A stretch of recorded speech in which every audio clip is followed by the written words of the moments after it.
I decided that I want to do a little Yutas Kislev. This is my first Fabrengen this year for Yutas Kislev is happening here in Seminary Aleph.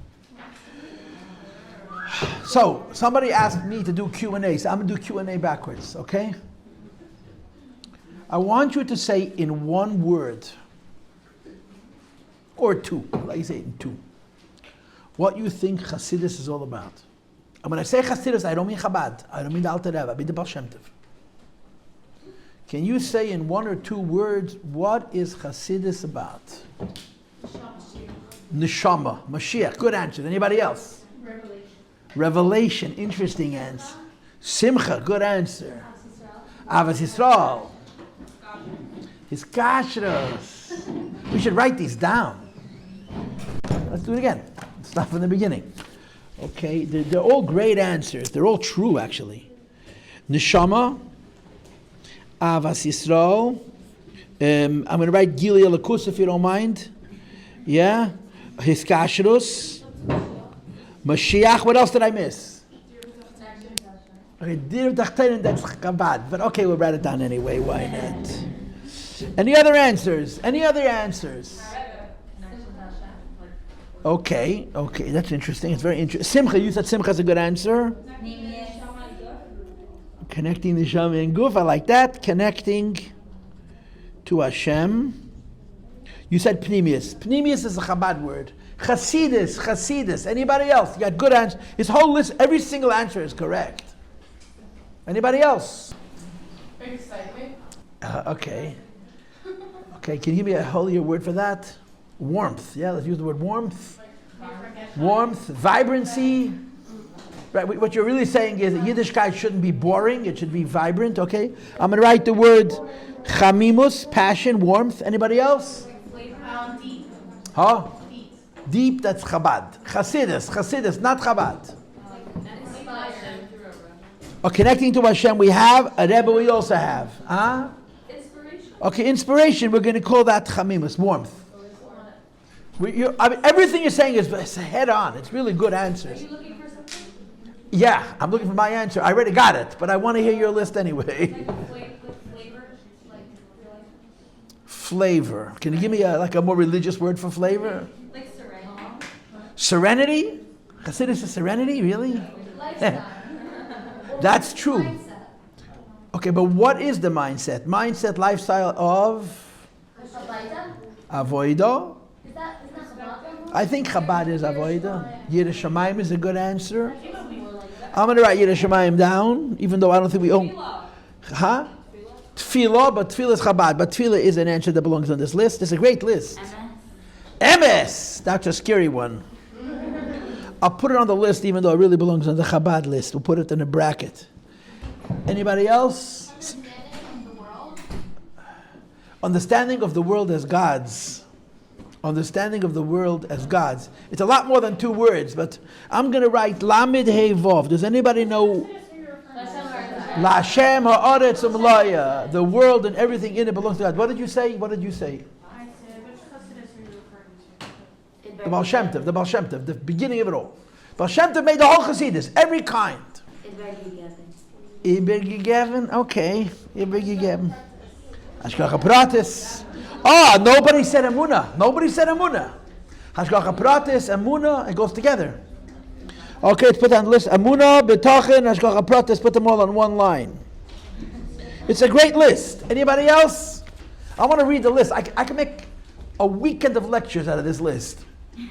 And I'm going to be doing a lot of talking this weekend. Maybe I'll just take this list. Neshama, Avas Yisrael, Gili Alakus. These are great answers. Hiskashos, Mashiach, Dira B'tachtainim, Simcha, connecting to Hashem, warmth, Yiras Shamayim, Tefillah, Emes, that the world belongs to God, Emunah B'tachan and Hashgacha Pratis. Anybody else? All of your answers are true. All of your answers are true. And now I'm going to give you mine. It's on this list. I'm not saying anything different than you said. This is just my answer. My answer is the Jew. The Yid. The Jew. It's much more than Avos Yisrael. It's Avos Yisrael also. Chassidus is about a Yid. Chassidus is about a Yid. Okay? Now I'm going to ask you a philosophical question, which is the foundation of this Fabrengen. I'm calling this a Fabrengen, okay? Which comes first? But think before you answer, okay? You're doing very good so far. Which comes first? A Jew or Judaism?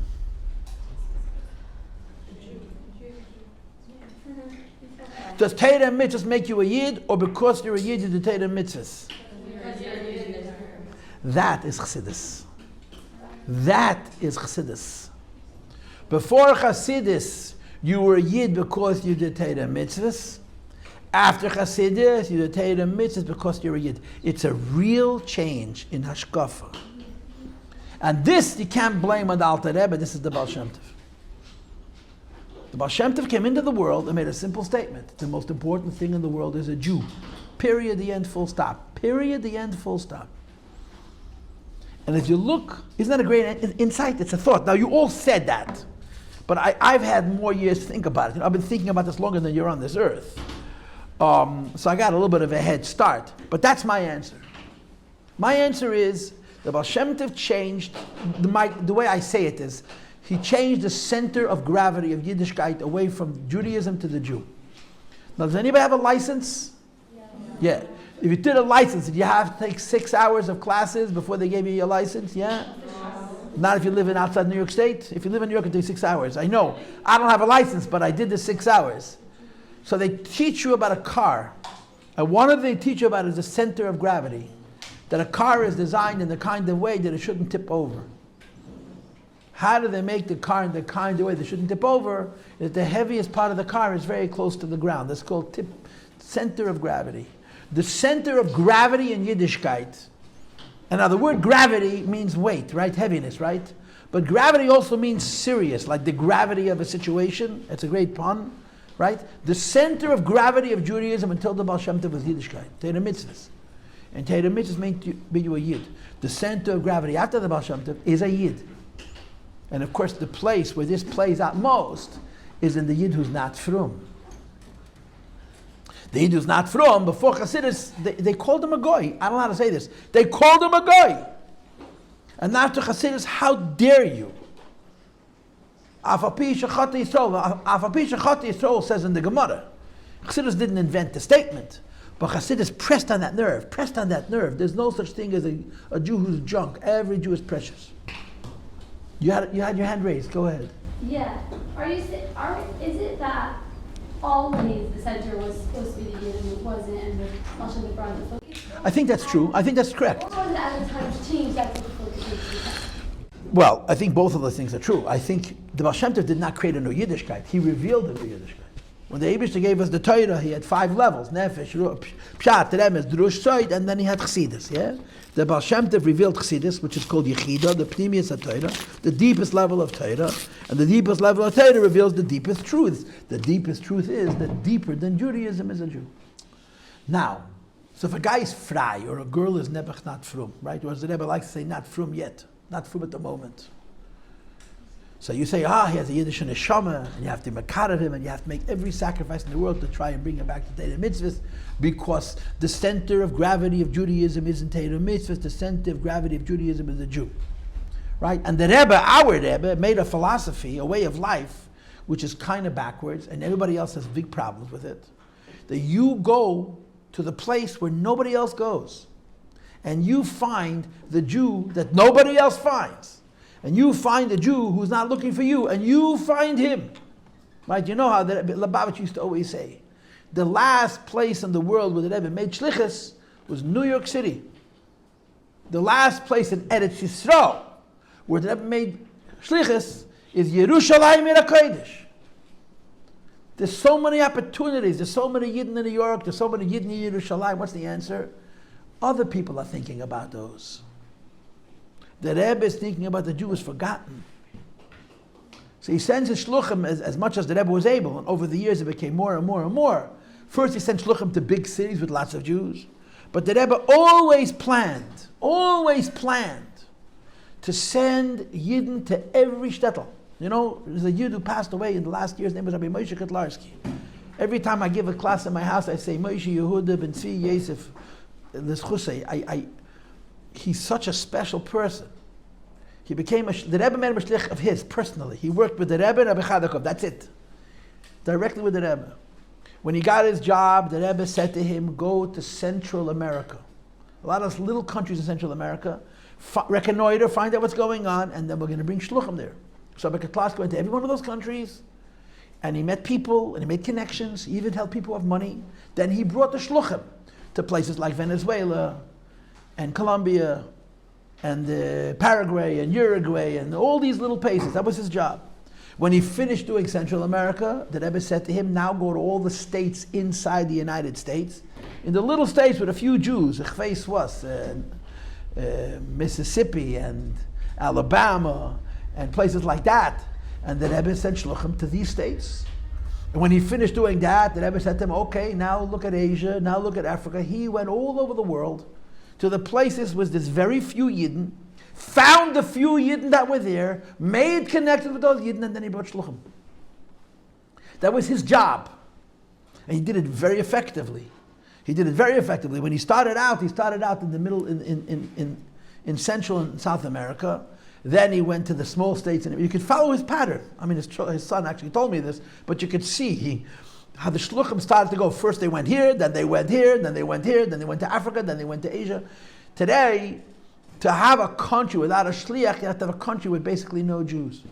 And maybe not even basically, no Jews, period. And the more time that passes, the smaller and smaller the communities that the shluchim are going to, because the Rebbe does not want a spot on this earth where a Jew is, or a Jew is going to visit, that there's not going to be a shliach to find him. What about the Yidden in New York? There's plenty of people worry about them, right? That's the Rebbe's vision. This is our identity. You mentioned a lifestyle. Our identity, our culture, which is defined by the Rebbe. The Rebbe made us into what we are. We don't do 100% of what he wants, but our way of thinking is based on the Rebbe's way of thinking. You have to think about every Jew, particularly the Jew that everybody else forgot. You follow? Yeah? Here's the problem. They tell a story about a great shliach who said many years ago, I feel very, very bad that I was born frum, because the Rebbe was not able to be makar of me. Huh? What do you think of that statement? A man once said, I feel bad that I was born frum because the Rebbe was never makar because I was never born frum. I'm not a Baal Tshuva. What do you think of that? It's a question. It got very quiet in this room. I don't think it means so.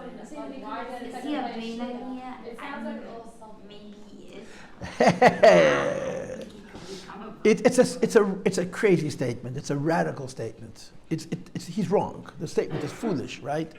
But the reason I'm quoting this statement is I'm trying to make a point. The point is, if Chassidus puts the center of gravity on a Jew instead of on Judaism, how does that apply to a Jew who's already from? How does it apply to a Jew who's already from? And I want you to know that on this paper, you all answered that question.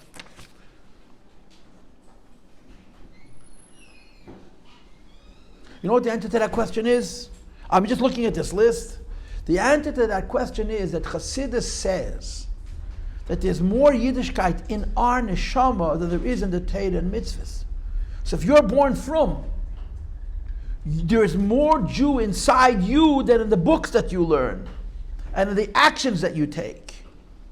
So it's not just about a person who doesn't know anything about Yiddishkeit and you have to say he's very important or she's very important, even though they're so far away and so disinterested because they have a precious soul. Every Yid, the frummest Yid in the world, has a neshama. And the frummest Yid in the world, with this neshama, there's more God in his soul than there is in his Yiddishkeit. So Chassidus would say to a frum Yid, okay, you're from very good. Now you find your neshama and serve Hashem from your neshama, because your neshama is going to connect you to the Eibishter more than Shabbos will, and kosher will, and mikveh will, and tefillin will, and chinuch will. The deepest thing in the universe vis-a-vis HaKadosh Baruch was the Yiddish neshama. So if you're born from, the stakes are different. Your situation is different. But Chassidus speaks to the biggest tzaddikim. What does Chassidus say to the biggest tzaddik? Find God inside yourself. You're very holy. You study Torah all day long. You never miss an opportunity to do a mitzvah. You never do an aveda. You're very, very dedicated. You're very devout. You're even inspired. Find God in your soul. Find God in your neshama. Find God inside yourself. It's a universal message. And it's a radical change. I was davening this morning. And I was thinking, machshava zaras, the kind of things you're not supposed to think of in davening. What was my machshava zaras? What was I thinking of in davening? I saw an interview with Professor, Rabbi, Doctor, I don't know what title he had, Olav Hashem, Jonathan Sachs. You know who Jonathan Sachs was? He was Lord. He passed away at 75 years old, way before his time, a year or two ago. I saw recently that in the early 80s he had cancer. He was very sick when he was a young man. He's not the only person like this. I think that Rebbe gave him years. He passed away at 75, but halfway there, he was very sick. And the same thing happened to Din Steinsaltz, the Rebbe in Yisrael, who was a little bit older, but he also passed away relatively young. In the early 1980s, he was very ill. This is just me being a radical fanatic, closed-minded, brainwashed chassid. The Rebbe gave these people years, I think, because they served him. Jonathan Sachs, I don't know if he came from a frum home, but he certainly did not come from a Lubavitcher home. Jonathan Sachs, the day he died, was an academic. Jonathan Sachs was a college person, he was a professor, he was an intellectual. And all the books that he wrote and all of his influence that he had, it came from this slant, from this side, from the angle of being an academic. And he met Chabad in England in the late 1960s. And he was very taken by them. And he traveled to America to meet G'dolim. He wanted to see the Rebbe, he wanted to see a bunch of people. He was trying to make a tour of America. He wanted to decide for himself what's important. He was a very smart guy, very, very smart guy. And he also knew he was very smart. He had a very high opinion of himself when he was young. And he traveled to America to meet different G'dolim. He came to 770, he met the Rebbe. The Rebbe hijacked him, basically. The Rebbe kept him here for Tishrei. I saw an interview where he says that they literally locked him in a closet.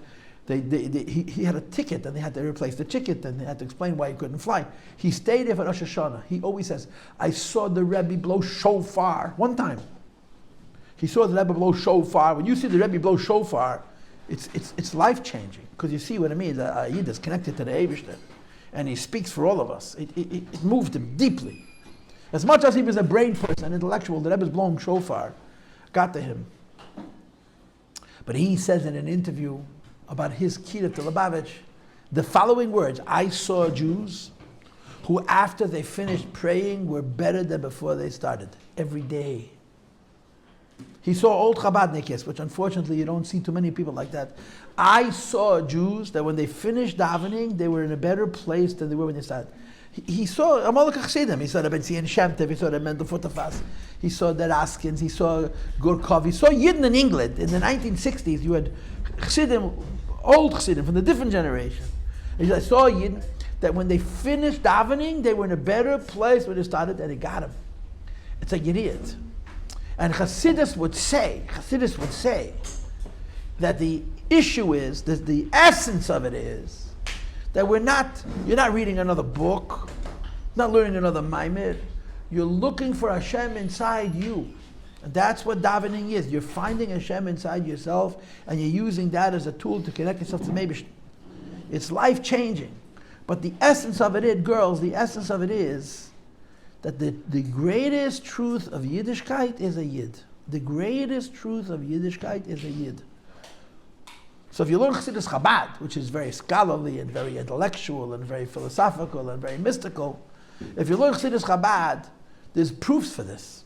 There's Medrashim, there's Zayars, there's a lot of sources that Maimorim proved, they used to explain the idea that the connection between the Yid and the Eibush that is deeper than the connection between the Yid and the Eibush through Torah mitzvahs. Just to give you one example, okay? I'm going to make a statement, tell me what's wrong with it. 3 knots are tied to one another. A Jew is tied to the Torah, and the Torah ties him to the Eibishter. What's wrong with that statement?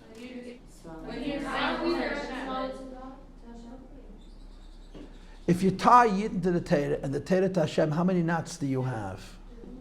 What's the statement? 3. Why didn't anybody notice that? Because it's the Yisrael to Hashem. Klas Kishon, the 3 knots.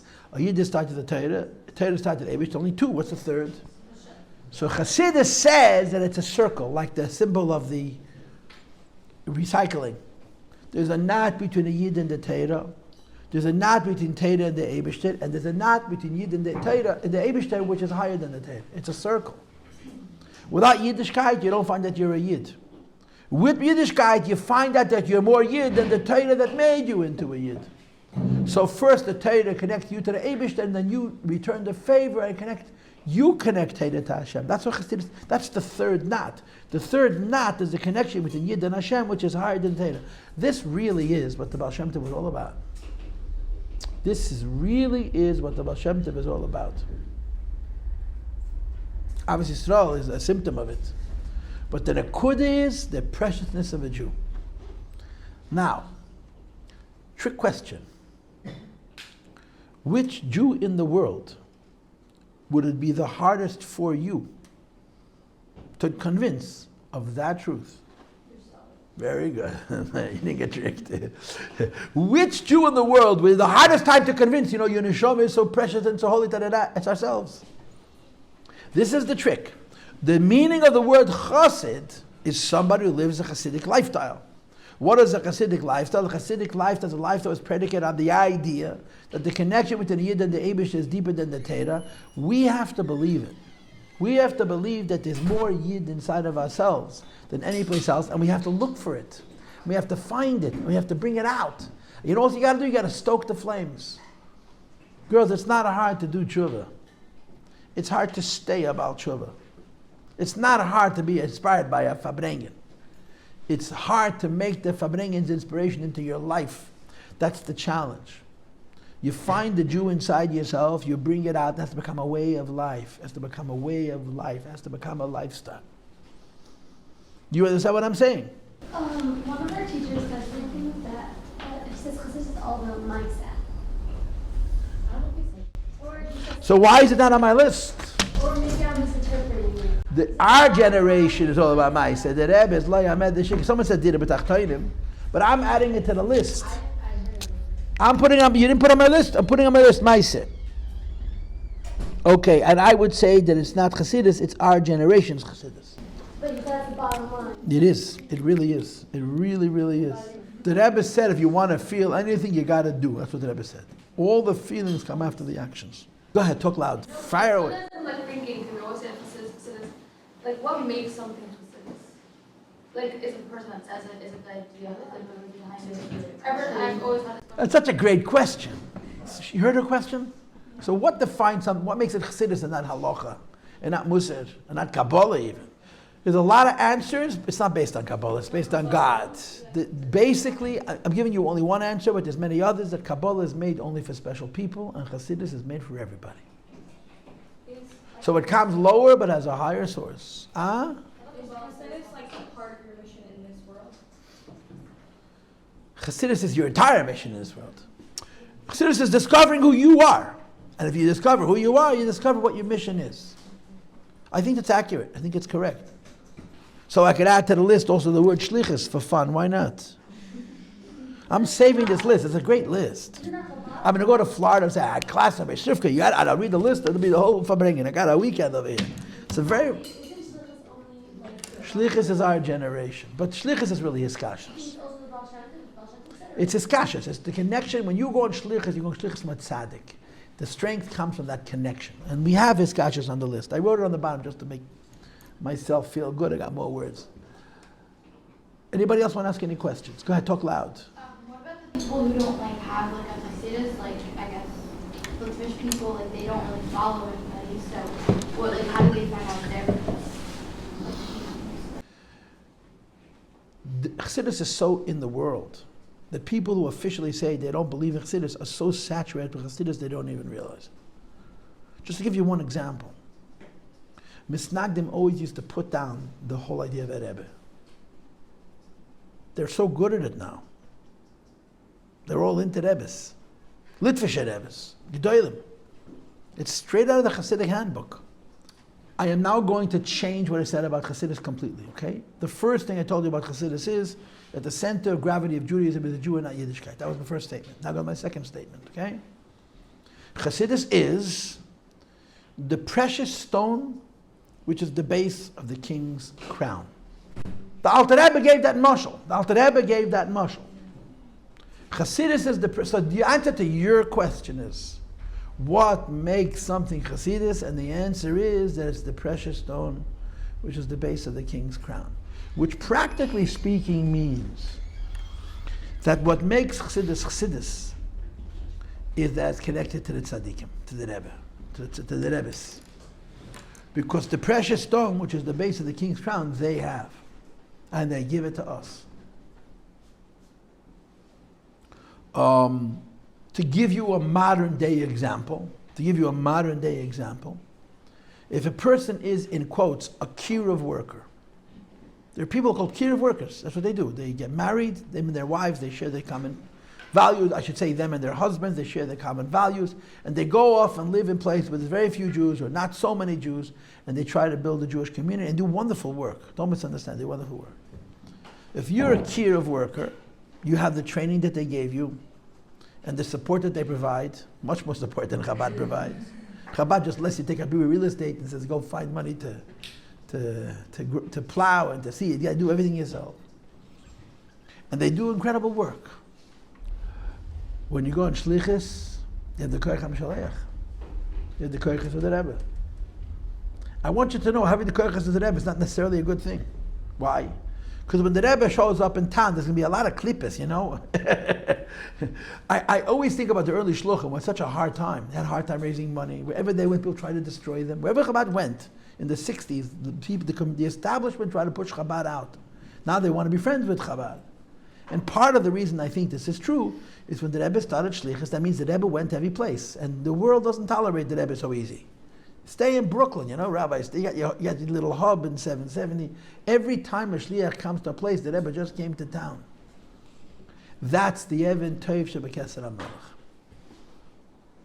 When you do what you do, because you're connected, as the Rebbe would call it, to the Mayan, to the fountain, or as a lot of people call it, the Ilona de Chaya, the tree of life, Eitz HaChayim, which is what Chassidus is. That's what makes it Chassidus. The concept of Chassidus is the magic of Chassidus. And the magic of Chassidus is that it has this precious stone in it. Okay? What's a modern day example? There's a lot of modern day examples, but I would say the best modern day example is the whole concept of Mivtzoyim. Mivtzoyim is a really, really weird concept. Why? What's the plan of Mivtzoyim? To get them to do a mitzvah. What's the follow-up? What's the follow-up? There isn't. So what's the point? What's the point? You did a mitzvah, guy invited. Oh. Also, it's kindles something. Oh. In other words, you're going to go on Mesiras Nefesh, and the guy's going to become from who knows how many years later, and someone else say, you know, I made this guy from. Excuse me, you didn't make him from, I made him from. Because 20 years ago, I put film in him, I planted a seed, it took a little while. But that's the business. That Mivtzoyim is a prime example of what it means, the precious stone, which is the base of the king's crown. I'm going to say Lashon Hara now about myself, okay? I'm saying Lashon Hara about myself. Many years ago, 20 years ago, I spent summers I was in Paras Chana, Canada. Paras Chana, the closest shul to Paras Chana is a Satmar shul. I don't drive. I used to walk there every morning to daven. And I was there Shabbos. So I met a Yid, so most of them ignored me. But some of them actually talked to me. I met a Jew, I think his last name was Vakshal. I may be wrong. He has Lubavitcher relatives. Very interesting man. He was a great schmoozer. He was actually a Chassidish Yid. And he talked to me, and of course he shtecht me, and I shtecht him back. You know, we did it a good time. But this is 20 years ago. 20 years ago, I was 20 years younger than I am. He was 20 years younger than he is. He's still alive, but probably now he's in his 80s. He was one of those people. He was a Satmar born and bred, Hungarian Jew. He was probably born in America. He was born after the war, I figure. Or maybe he was born after the war in the DP camps. But he was one of those Jews who was very curious. He would visit every community. One put him to Vishnitz, another put him to Skver, he went to Beis Talmud, which is a Misnagdish yeshiva. He would check out different communities. This was his thing. He would go to different places, meet people, and taste. He wanted to know. That's a curiosity. He's a person that, he sells books, he sells sforim for a living. Every sefer he sells, he knows. He's a big man. He's a smart. He's a tighter person. He's not a businessman. He's a yid. And he would visit different kehillas, and he knows everything about everybody. I talked to him. I realized he would go into a community. He'd make a friend or two, and that would be his in. And then he would call up and ask what's going on. He would have visits. He wanted to taste every kind. He's a Satmar Chassid, but he has a very open mind. Be'emes, an open mind, and he would check out different places. One of the places he checked out was Lubavitch. Who was his connection? A chassid by the name of Rabbi Yossi. Rabbi Yossi's last name is Drizin. All the Drizins in Lubavitch have one zayd, his name Rabbi Yossi. He was a very big chassid. Rabbi was a very big chassid. So he told me that Rabbi Yossi said to him, and he was a Hungarian Jew, but he imitated his intonation. He could imitate not just what the Rabbi Yossi said, but how he said it with the Russian accent, you know. The Rebbe Nishmaseiden is gewesen Achei Temimim, the Friedrich Rebbe gewesen Mesilas Nefesh, and der Rebbe is Mivtzoyim, not Mivtzuim, Mivtzoyim. The Rebbe Rashab was Achei Temimim, the yeshiva. The previous Rebbe was Mesilas Nefesh, and our Rebbe was Mivtzoyim. I heard this more than 20 years ago, okay? How do you think I felt about this? You don't have to answer, but if you, how would you feel if someone told that to you? The Rebbe Rashab made a yeshiva. The Friedrich Rebbe had Mesilas Nefesh, and the Rebbe said, "Go on Mivtzoyim."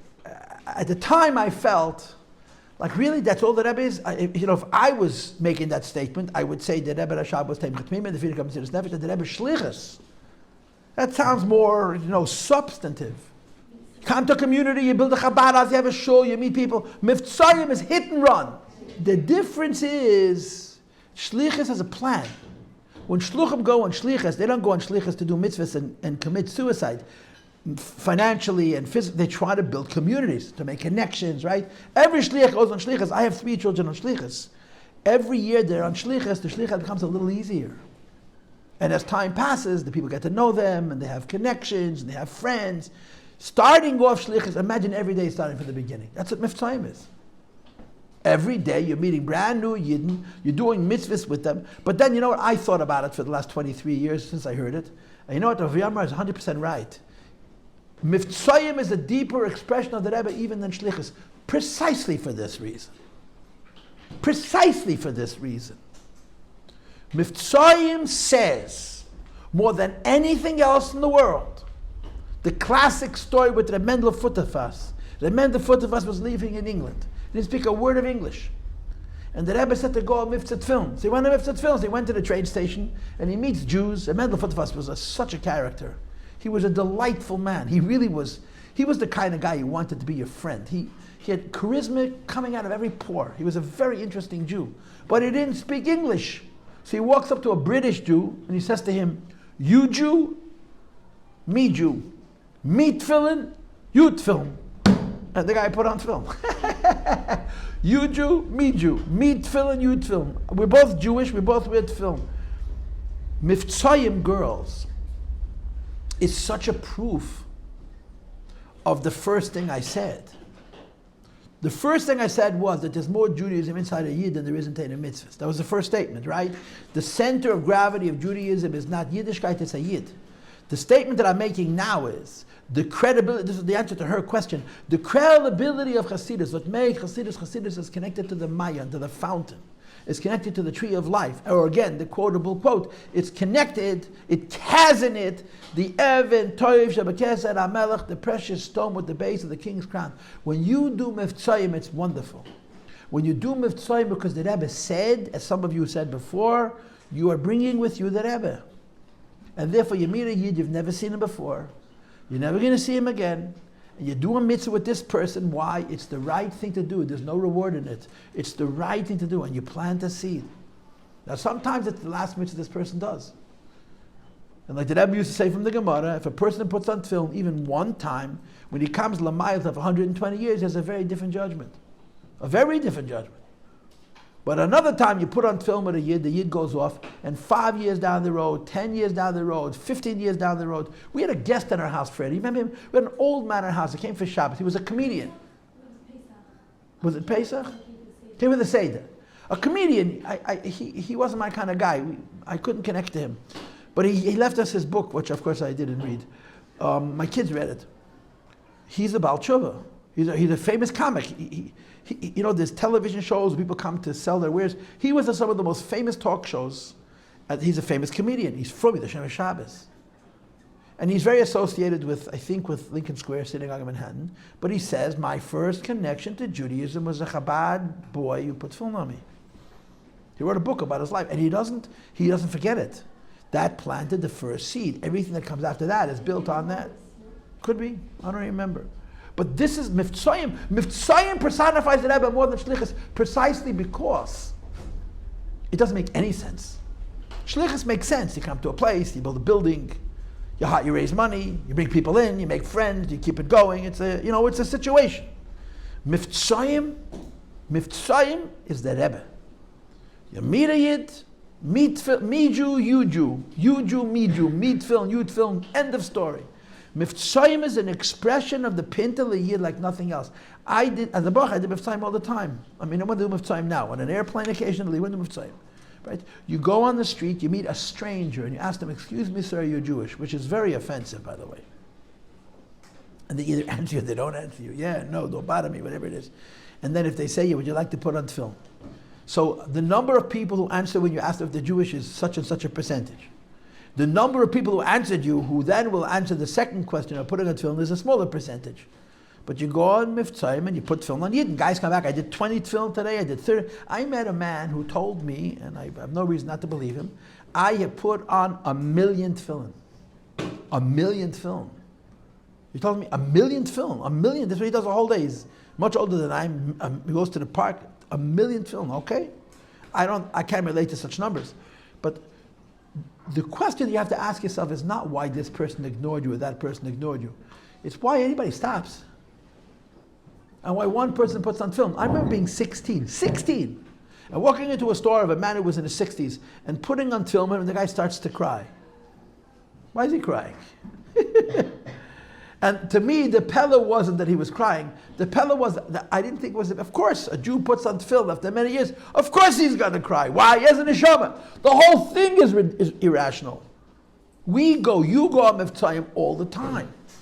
When you go on Mivtzoyim, you're carrying with you the Even Tov Shebekeser HaMelech. When you stop a girl and say, excuse me, are you Jewish? And she says, yes. Would you like Shabbos candles? She says, no. Can I give you the candles? And she says, no. You didn't waste your time. You just delivered in those words the Even Tov Shebekeser HaMelech. Now she's going to go home and think about it. Or the next person who you gave the candles to, and they went home and they put them on the mantle, they forgot about them, never lit them. Or they lit them at 10 o'clock at night when it's Shabbos already, not allowed to light candles. There's a lot of ways Mivtzoyim can go wrong. But the miracle is not that Mivtzoyim goes wrong, it's that Mivtzoyim goes right. Because what you're seeing playing out into the world, in real terms, not 100 years ago, not 200 years ago, but in 2024, almost 2025, that a Yid is a Achei Temimim, is a Pinta Yid. And a simple person like me and you, we're not tzaddikim, we're not even beinim, we're plain people. But we have koyach HaMishaleach. We're doing it, as all of you said before, some of you more resignedly than others, we're doing it because the Rebbe said. So when we go on Mivtzoyim, when you go on an airplane, and you go around from person to person, and ask people if the Jew put film, you're carrying with you the koyach of the Rebbe. Now if you say, chutzpah, the Rebbe asked you to put on film, you're going to ignore him? Excuse me, the Rebbe just asked you. You don't look like Rabbi Schneerson, you look like Rabbi Shlub. But that's the truth. Every boy or girl, every man or woman who goes on Mivtzoyim is carrying with them the Even Tov Shebekeser HaMelech, because it's the Rebbe Shlichus, and it's the miracle how many people actually take you seriously. Not the people who ignore you, that makes sense. The miracle is people stop, do the film, and it moves them. Sometimes you see it, sometimes you don't see it, sometimes you get the credit, sometimes you don't get the credit. Do you remember this story? I'll finish with this story. But I think this was a very good Fabrengen. I don't even think it was boring. Not that many of you fell asleep. I didn't tell stories. I Fabrenged about Yitas Kislev. That's what I wanted to do. But 4 years ago, a boy went on Mifta Shofar Rosh Hashanah. And he would stop people in Eastern Parkway and ask them if they wanted to hear shofar. Some said yes, some said no. And he met one guy who was in the middle of jogging. He asked him if he's Jewish. He says yeah. And he tells him, if you want to talk to me, you got to jog with me. So he's jogging with him. He's like to blow shofar. He says, I'm jogging, I can't stop. He says, okay, I'll blow while you jog. Unbeknownst to this bacher, this jogger who thought the guy was off the wall, took out his phone and videoed it. So there was a video running around Crown Heights during Chassidus Tshuva of a Kunin boy, a California Kunin boy, running down Eastern Parkway, blowing shofar, and you hear the other guy panting and breathing, and he keeps muttering under his breath. That guy's cracked. I can't believe he's doing this. And he did the whole 30 koilos. For Yeshiva Bracha, that's a lot of running. You know, we're not in such good shape. He ran with the guy, I don't know how many blocks, and he filmed the whole thing. It was Rosh Hashanah. The Bracha didn't realize he was being filmed. And a few days after Rosh Hashanah, he showed up in 770. That guy. When he was filming him, he was making fun of him. When it came to 770, he was not making fun. He wanted to meet this guy. Who's this boy who so much believes in what he's doing that he'll run with a crackpot jogger to do shofar? He put film, they took pictures. The story has such a beautiful ending. And the only part of the story that's beautiful is that we know it. How many stories do we not know of this? You know, a bacher, a meidele, a boy, a girl goes on Mitzvah, and you do something with tatmimis, with a sincerity, while you're Lubavitcher. And you don't hear the end of it, and you feel like I'm so embarrassed, and they were so not nice, and you have no idea what kind of seeds you plant. And as you said correctly, it's not just what we're doing, it's that we're doing it with the koiches that come from the Nasi Ador, from the Even Tesha B'Kesed HaMelech. So I want to wish all of you good Yom Tiv, Lashana Teva, Belimad Chassidus, with Achei Chassidus, Tikasei V'Vesei Chasemi. I'll see you next week.